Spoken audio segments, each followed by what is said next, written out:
Forget the summer of love, the late 60s had a dark, paranoid underside. Dead president's corpse in the driver's car. These 13 creepy 60s rock songs cracked the era's sunny mythology. Please don't keep me very long. Including a track by a band that literally named itself after a witch. Number 13, Eric Burdon and the Animals, When I Was Young, 1967. When I was young, it was more important. Most people remember the original Animals from House of the Rising Sun, bluesy, dramatic, radio conquering. By 1967, that band was dead and buried. Eric Burdon had assembled a brand new psychedelic lineup, and their first real statement hit like a shock to the system.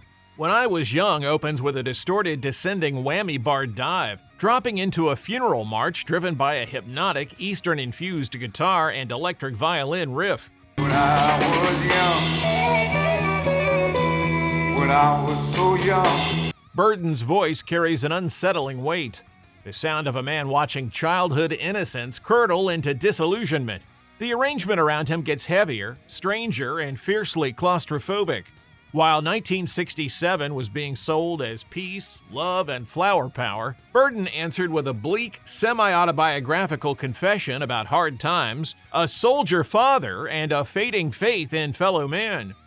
When I was young, it was more important. Coming up, a band that recorded an entire album in a single, terrifying universe of its own. Number 12. The United States of America, The Garden of Earthly Delights, 1968.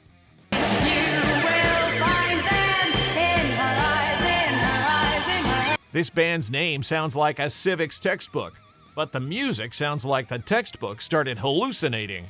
The United States of America was a Los Angeles group built around primitive oscillators, tape manipulation, and a radical rock band weapon called the ring modulator, with absolutely no electric guitars in the band. You will find them in her eyes, in her eyes, in her. The Garden of Earthly Delights anchors side one of their only album, pulling its strange little universe into sharper focus.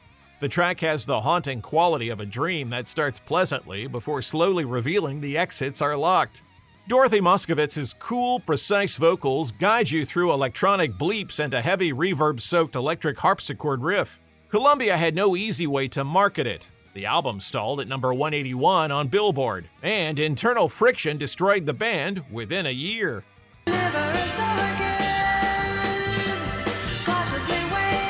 Next up, a song that builds pure dread out of an unsettling, deceptive calm. Number 11, H.P. Lovecraft, The White Ship, 1967.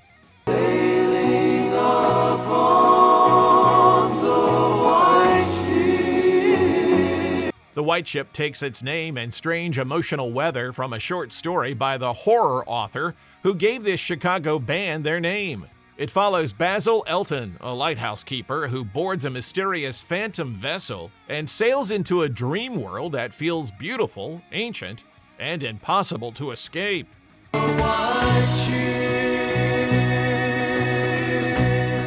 The song captures that cosmic dread without typical garage rock distortion. It builds an ocean-bound fog from Baroque harpsichord, somber vocal harmonies, drifting electric guitar feedback, and a slow bolero rhythm. Cutting through the haze is the most chilling detail of the arrangement. The rhythmic tolling of a real ship's bell cast all the way back in 1811. The white ship has sailed. Next up, a song that wraps its madness in the innocent disguise of a twisted children's carnival. Number 10, Country Joe and the Fish, The Masked Marauder, 1967.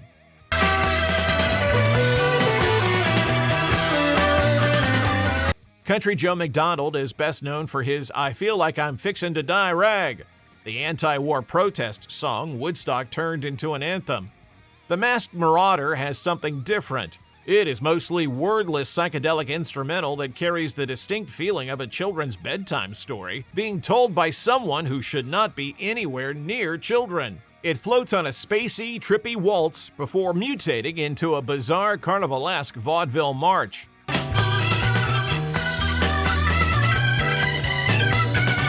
David Bennett Cohen's Weeping Farfisa organ sounds less like a rock instrument than a haunted circus calliope, creating a sinister undertone the jaunty arrangement can't hide. This is Bay Area Psychedelia at its strangest. Not strange as a trendy aesthetic choice, but strange as a warped worldview.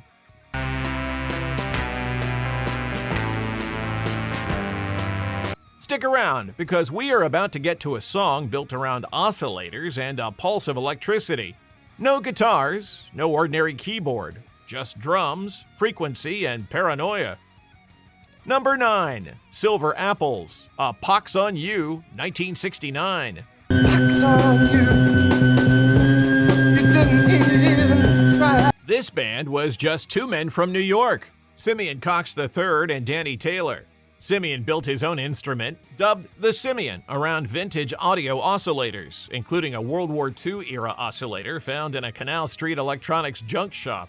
He played it with his hands, feet, elbows, and knees, while Danny anchored the chaos with complex, idiosyncratic drums.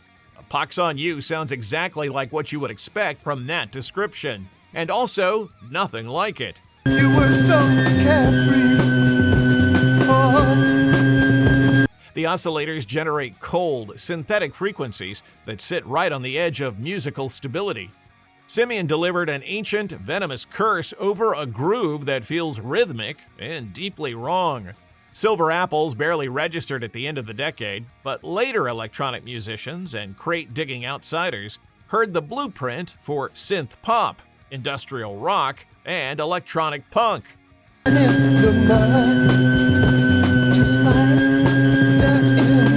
Up next, a man with a gentle reputation who made one of the decade's most hypnotic and unnerving recordings.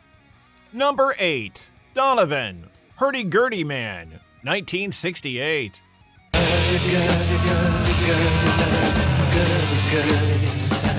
Donovan was often boxed in as the British answer to Bob Dylan, a description that undersells both men, but especially undersells the madness he captured in 1968.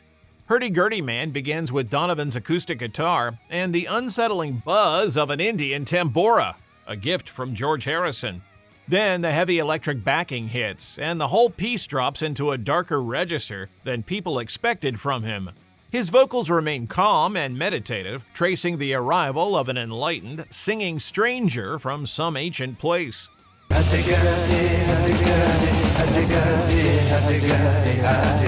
The original arrangement featured a final verse written by Harrison in India. Producer Mickey Most cut Harrison's lyrics and preserved the blistering distorted guitar section instead. The musicians behind that section have been argued over for decades, with Jimmy Page looming over the legend and Alan Parker often named by those closest to the session.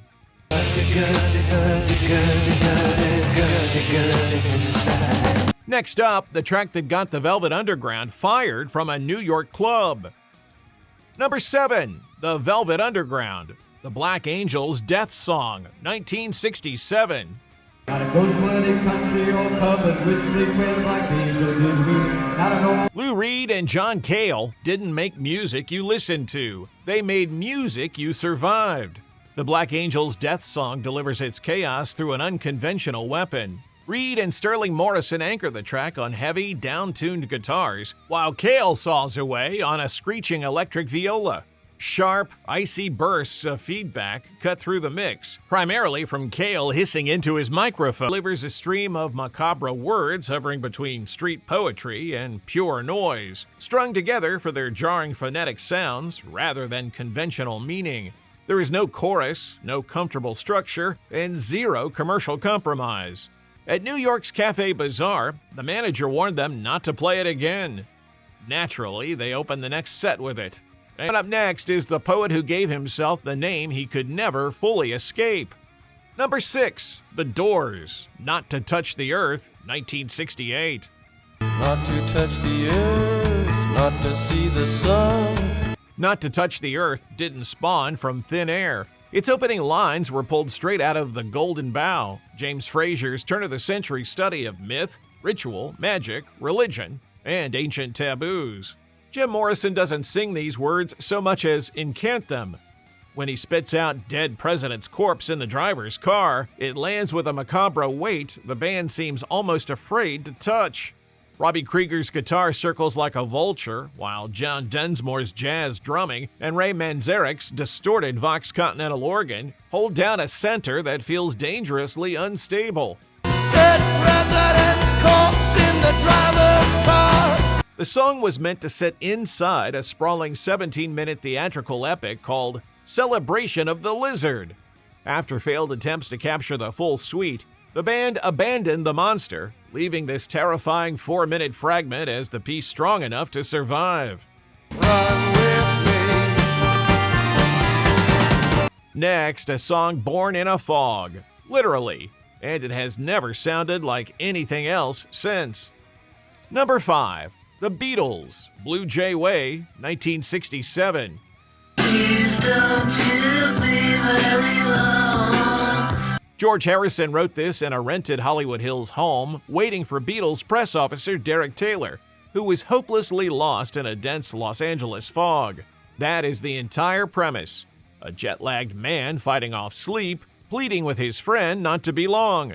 By all accounts, it shouldn't work as a disturbing piece of music, but it does. Please don't be long. A droning Hammond organ mimics an Indian tambura, while a lone cello adds a heavy subterranean pull. Harrison's lead vocal is treated with artificial double tracking and flanging until it sounds like a phantom distressed signal. Over the top, reversed tape effects answer his lines backward, warping Don't Be Long into a claustrophobic texture. Please don't you be very long. The next one traveled farther than any song had a right to travel, without leaving the studio. Number 4, The Rolling Stones, 2,000 Light Years from Home, 1967.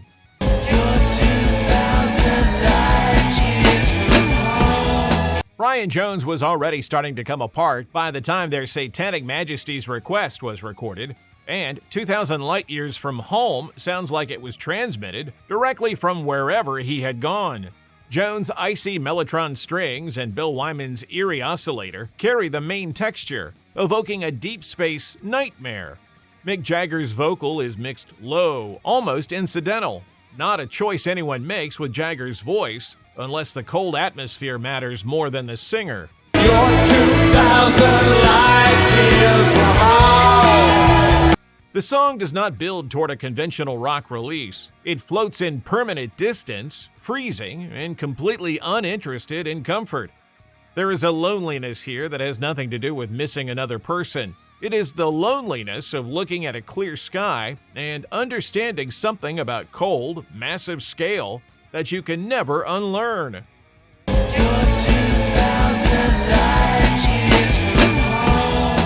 Next, a song that takes the listener somewhere they did not agree to go. Number 3, Pink Floyd, Careful with That Axe, Eugene, 1968.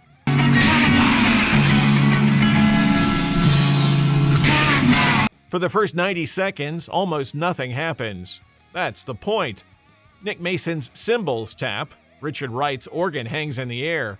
Roger Waters murmurs the title phrase almost below the threshold of hearing, while his bass moves underneath everything like a predator gliding through dark water. The band understood that dread is not built by what you add, it is built by what you withhold. Then Waters screams.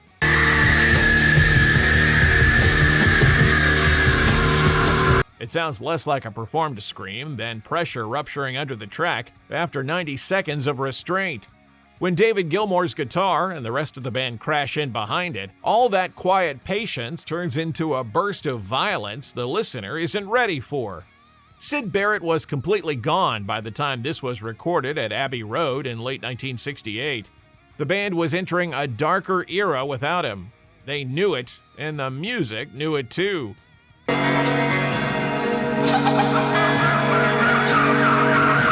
Next, a song that sounds like a nursery rhyme until you realize it is about being sentenced to adulthood. Number 2, Jefferson Airplane, Lather, 1968. Lather still finds it a nice thing to do. This one arrives differently from the rest of the madness on this list. On the surface, it frames itself as a gentle folk ballad, anchored by softly picked acoustic guitars. Beneath that mask, it hides the dark heart of the Crown of Creation sessions. Grace Slick wrote Lather for her boyfriend, the band's jazz school drummer Spencer Dryden, as he stood on the brink of 30. The track follows a boy who refuses to surrender his innocence to a society that treats adulthood like a terminal diagnosis.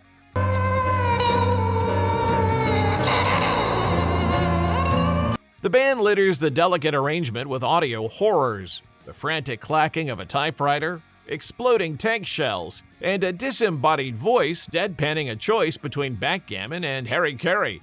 Slick's cool, sullen detachment cuts deeper than any wall of heavy distortion could manage.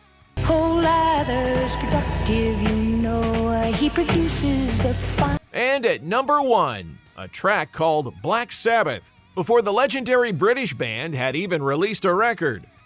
Number 1, Coven, Black Sabbath, 1969. The cauldron boiled and the fires burned. Before Ozzy Osbourne, before Tony Iommi, before heavy metal even had a name, there was Coven, an underground psych rock band out of Chicago fronted by a theatrical powerhouse named Jinx Dawson.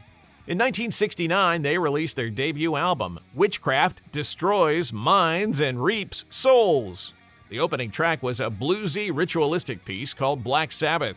Officially, there is no connection between this track and the Birmingham Quartet who would later conquer the world under that exact same name. But flip the vinyl over and look at the credits, and a terrifying coincidence takes shape. Coven's bassist and co-writer was Michael Gregory Osborne, credited as Oz Osborne. Bubbling pots of unguents and potions. A band featuring a guy called Oz Osborne recorded a song called Black Sabbath before the British band released its first album. The music was already disturbing, but the real-world fallout was darker. After the Manson murders, occult panic swept through the culture, and a sensationalized Esquire article mentioned Coven's album alongside that climate of fear. Mercury pulled the record from circulation, and Witchcraft slipped into collector myth, the kind of album people heard rumors about before they ever saw a copy. But it was real, and for a video about the creepy underside of the 60s, it remains the summit, the moment the sunny mythology finally curdled into pure horror. Accursed you'll be from toes to eyes. 13 songs, 1 decade, and a level of strangeness the sunny version of the 1960s never gets credit for. What other song should have made the list? Drop it in the comments. And for more classic rock mysteries and trivia, check out the Backstage Classics trivia book, linked in the comments.